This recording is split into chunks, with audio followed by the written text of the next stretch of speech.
Salam sejahtera semuanya kepada para penonton tanya jawab yang berbahagia. Semoga video ini bisa memberikan pengetahuan dan edukasi kepada para penonton, dan jangan lupa untuk like dan subscribe channel ini ya. Pada video ini ada pertanyaan dari Mutu tentang mukjizat Yesus yang pertama dan terakhir itu di mana?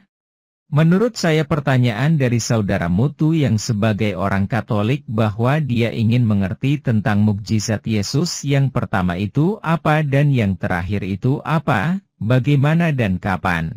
Ya, silakan Salam, saudaraku Kak. Mutu. Ya, saya orang Kristen asli ini, Bagus. Katolik. Ya, pertanyaan saya, mukjizat Yesus yang pertama dan terakhir itu di mana? Itu saja, Kak.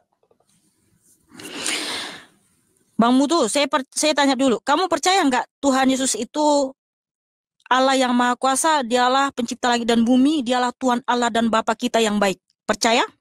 100% percaya. Haleluya. Amin. Yang tercatat di dalam Alkitab ini, Tuhan Yesus menciptakan langit dan bumi. Itulah mukjizat yang pertama yang kita ketahui, dialah pencipta langit dan bumi. Itu dengan kuasanya dia menciptakan langit dan bumi. Yang dicatat dalam Alkitab ini yaitu Kejadian pasal 1. Di situ tertulis pada mulanya Allah menciptakan langit dan bumi. Siapa yang bisa menciptakan langit dan bumi kalau bukan Allah itu sendiri? Dialah Yesus Kristus. Karena Tuhan itu adalah Sang Firman yang adalah Allah itu sendiri. Oke? Kemudian Tuhan Yesus menampakkan diri kepada banyak nabi-nabinya, kepada Abraham, Musa. Dia datang dalam rupa manusia. Dia makan bersama dengan Abraham. Dia memberikan mujizat kepada Nabi Musa sehingga Nabi Musa bisa membelah lautan. Dia mengirimkan 10 tulah kepada Mesir. Mujizat-mujizat yang dahsyat itu Tuhan Yesus yang kirim. Kemudian juga Nabi Elia bisa membangkitkan anak janda di Sarfat. Itu Tuhan Yesus yang membangkitkan. Itu mujizat dari Tuhan Yesus. Ketika dia datang pun, bentar dulu, ketika dia datang ke dunia, dia membuktikan bahwa dia Tuhan yang Maha Kuasa. Dia membangkitkan Lazarus yang mati membusuk. Dia membangkitkan anak Yairus, kepala rumah ibadat.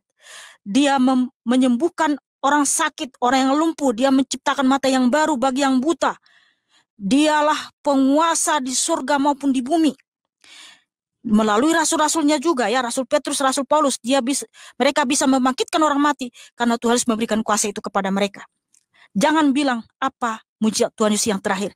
Mujizat Tuhan Yesus ya.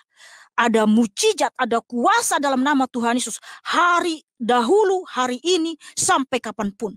Mujizat, kuasa Tuhan Yesus tidak akan pernah berakhir, kekal abadi selama-lamanya. Jadi jangan pernah katakan apa mujizat Tuhan Yesus yang terakhir. Jangan pernah katakan seperti itu. Kuasa Tuhan Yesus itu kekal abadi selama-lamanya.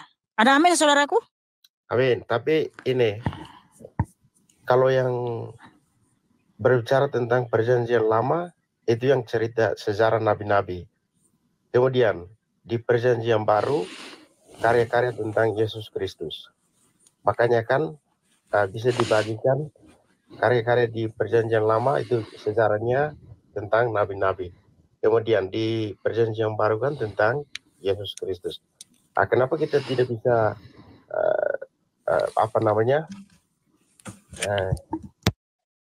kenapa kita tidak bukan membagikan atau apa? Kenapa kita tidak ini membuktikan bahwa hanya ini sebatas bukti saja. Mukjizat yang pertama di sini, misalnya di Kana atau di mana dan lain-lain. Nggak bisa, karena Tuhan Yesus itulah yang menciptakan segala sesuatu. Dialah yang memberikan mujizat kepada nabi-Nya. Nggak bisa dibilang bahwa itu mujizat yang pertama, nggak bisa. Oh gitu. Iya dong, karena Tuhan Yesus adalah Allah itu sendiri. Ya jangan dikatakan itu mujizat yang pertama. Ya kalau saya nggak setuju, karena Tuhan Yesus adalah Allah yang Maha Kuasa. Dia datang ke dunia berkenosis. Ada yang mengatakan mujizat pertama itu di membuat anggur. Enggak lah, Tuhan Yesus itu Allah yang Maha Kuasa kok. Dia menciptakan langit dan bumi. Dia memberikan kuasa kepada Nabi Musa. Baiklah, terima kasih untuk penjelasan. Ya, oke. Menurut saya jawaban dari Mihana adalah memberikan penjelasan serta pengertian kepada saudara Mutu bahwa Yesus itu Allah yang Maha Kuasa, yang menciptakan langit dan bumi pada awalnya, dan sebagai Allah berarti mukjizat itu tidak ada yang terakhir tetapi berlangsung terus dan untuk selamanya. Jawabannya lihat ayat di Alkitab. Kejadian 1:1 pada mulanya Allah menciptakan langit dan bumi.